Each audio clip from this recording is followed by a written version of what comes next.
Malaysia এয়ারলাইন্সে আমি আজকে reissue করব। তো রিইস্যু করার জন্য যেটা দরকার, প্রথমে রিইস্যু সহজটা বের করতে হবে। তা আমি এফডি দিয়ে দেখতেছি, সাধারণত সবাই এফডি দিয়ে দেখে। তা আপনি যেভাবে সুবিধা হয় আপনি ওভাবে দেখতে পারেন। ওয়ান ওয়ে যেহেতু রিইস্যু করবো, তো ওয়ান ওয়ে রিইস্যু চার্জটা আমি বের করতেছি। আমার বেঙ্গল ক্লাসের ফেয়ার, তো আমি বেঙ্গল ক্লাসের রুলসই দেখবো। তো এখানে লেখা আছে সেন্স ইউএসডি $30 এনি টাইম। আমি যে কোনো সময় $30 দিয়ে রিইস্যু করে নিতে পারবো। আর আমার এটা যেহেতু 900 হয়েছে, তো নো প্রবলেম। আমি এখন ফেয়ার লোড করতেছি। আর হচ্ছে আমি ব্যাগেজটাও একটু বাড়িয়ে নেব, 35 কেজি ব্যাগেজ করব, ফ্লেক্সি ফেয়ারটা নেব। তো যেভাবে সাধারণত ব্যাগেজ বাড়িয়ে নিতে হয় নিচ্ছি আমি। এরপর 35 কেজি দিয়ে রিবুক করলাম।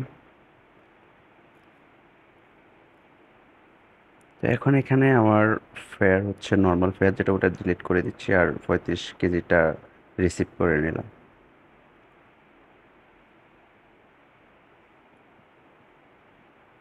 এখন দেখি রিলোড হয়েছে কিনা। হ্যাঁ, 35 কেজি লোড হয়েছে।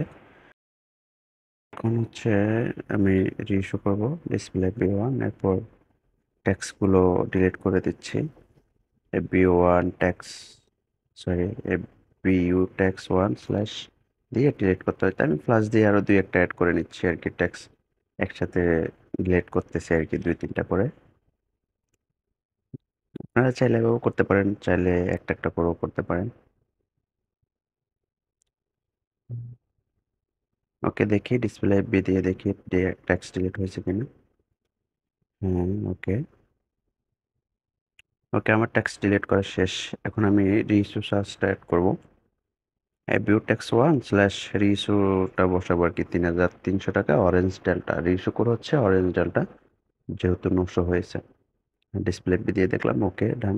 এখন হচ্ছে আমি সামনের দিকে যাচ্ছি। আপনার নট ভ্যালিড আফটার এবং নট ভ্যালিড বিফোর, যেটা এই দুইটাই অ্যাড করে নিতে হবে, চেঞ্জ করে নিচ্ছি আমি।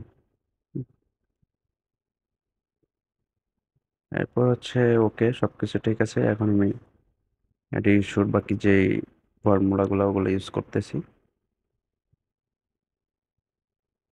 তো আপনারা এইভাবে করবেন আর কি রিইস্যুগুলো, সাধারণত এইভাবে হয় ম্যানুয়ালি। সো এখন আমি ফেয়ারটা এক্সচেঞ্জ করে নিচ্ছি, মানে আমি আমার আগের টিকিটটা এক্সচেঞ্জ করতেছি। TMU1 FEX দিয়ে এরপর টিকিট নাম্বার দিয়ে স্ল্যাশ ইস্যুইং ডেটটা দিবেন আর কি। তো এভাবে টিকিটটা এক্সচেঞ্জ করতে হয়। এখন নো দেবো। এরপর হচ্ছে আপনার এখানে অরিজিন, ফর অরিজিন এখানে দিতে হবে INAVAGT, হ্যাঁ। এরপর ডটের পরে গিয়ে এন্টার দিবেন, ডটের পরে গিয়ে এন্টার দিবেন।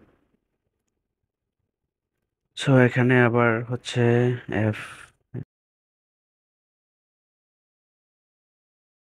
আমি আমার রেফারেন্সটা দিয়ে দিচ্ছি আর কি, যে টিকিটটা আমার। হ্যাঁ, রেফারেন্স আপনারা চাইলে আপনারা দিতে পারেন। ওকে, এখন আমি রিসিভ করে নিলাম। তারপর হচ্ছে কমিশন লোডটাও করতে হবে। কমিশন লোড করে নিচ্ছি। Z7, যেহেতু এটা 35 কেজি হয়েছে, একটু ফেয়ার বাড়ছে, আপ হয়েছে, এই জন্য 7% দিলাম। ওকে ডান। এখন আমি টিকিট ফিডিটি দিলে টিকিট ইস্যু হয়ে যাবে। ওকে, হ্যাঁ, আমার টিকিট ইস্যু হয়ে গেছে। এখন আমি দেখি টিকিটটা এক্সচেঞ্জ হয়েছে কিনা। হুম, চেক করতেছি। ওকে, এক্সচেঞ্জ, হ্যাঁ টিকিটটা এক্সচেঞ্জ হয়ে গেছে।